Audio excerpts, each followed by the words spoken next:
the ancient kingdom of Nepal, last of the Forbidden Lands, a country known as the home of the gods, where temples and shrines are more numerous than houses.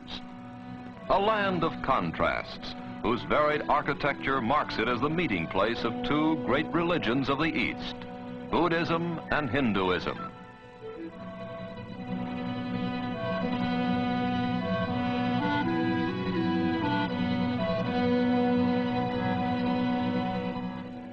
A land where primitiveness and ritual go hand in hand with friendliness and laughter.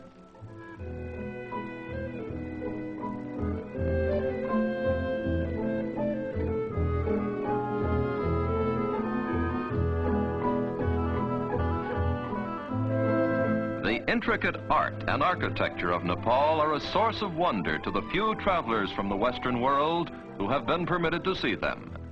They bear testimony to the genius of a tribe of master craftsmen, the Newars, the original inhabitants of Nepal.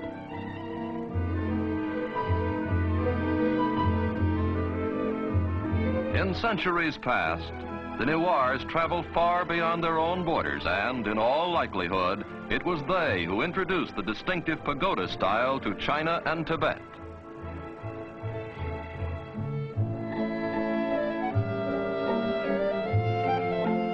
One of the crowning achievements of Newar architecture is the Temple of Bodhina, the magnet of all the great Buddhist pilgrimages.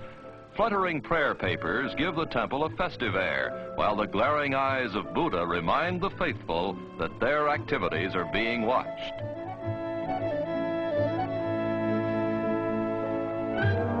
A reminder which even the children heed as they busily spin the prayer wheels at the base of the temple.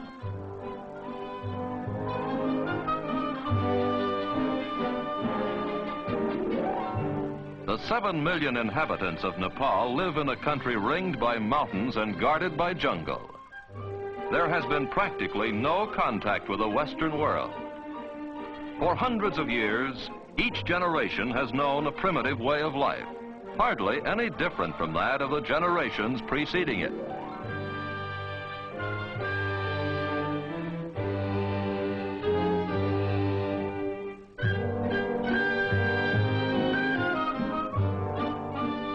Despite its isolation, Nepal has been a bridge between India to the south and Tibet to the north. The mixture of these two civilizations has resulted in a bewildering variety of Nepalese costumes, customs, complexions, and, of course, eating habits.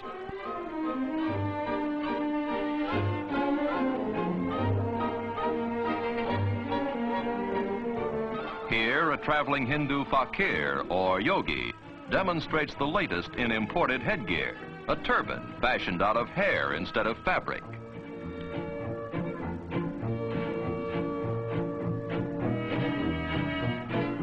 Ah, a perfect fit. This hairdo is much simpler. Only a top knot remains, to lift the youngster to heaven should he die. Like women everywhere, the fair sex of Nepal have a flair for decoration. Only here it expresses itself in unusually colorful ways, and almost any part of the anatomy is fair game. The Nepalese housewife has good cause for smiling. She's her husband's bank account. Instead of salting away his capital, hubby invests it in jewelry. A man's wealth can actually be gauged by the decorations sported by his ever-loving spouse.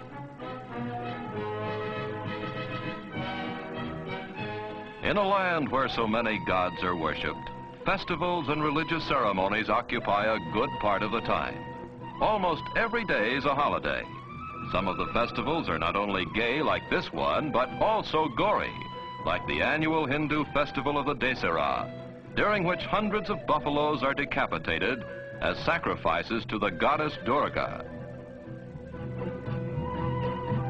A wedding is also an occasion for celebration. It's an expensive affair, but not for the blushing bride.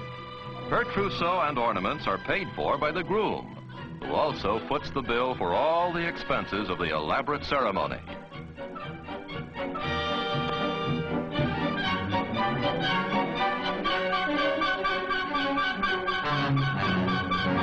Pleasant as they are for the bride, weddings and festivals are only a brief interlude in a way of life that is hard and often unrewarding.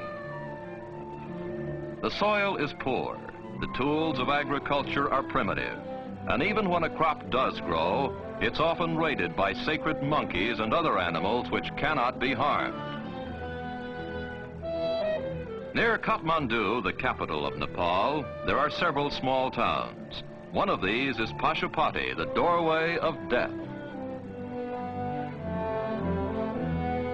The townspeople do a thriving business carrying bundles of wood. For the great desire of the Hindu is to be cremated here and then set afloat in the holy waters of the Bagmati River.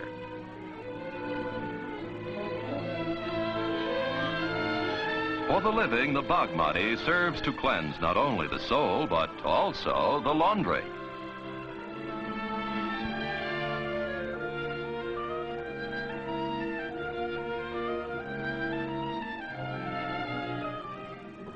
And now we come to the ruling tribe of Nepal, the Gurkhas.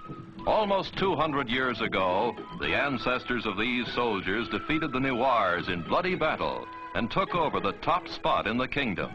Since then, both the army and the government of Nepal have rested firmly in Gurkha hands.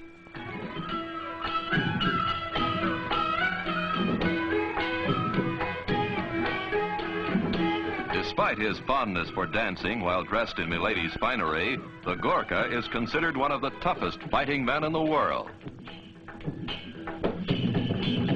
Gurkha regiments have fought valiantly in the British Army for many years. During the First World War, a quarter of the male population of Nepal, some 200,000 Gurkha soldiers left their women, families, and entertainment behind and distinguished themselves in combat abroad.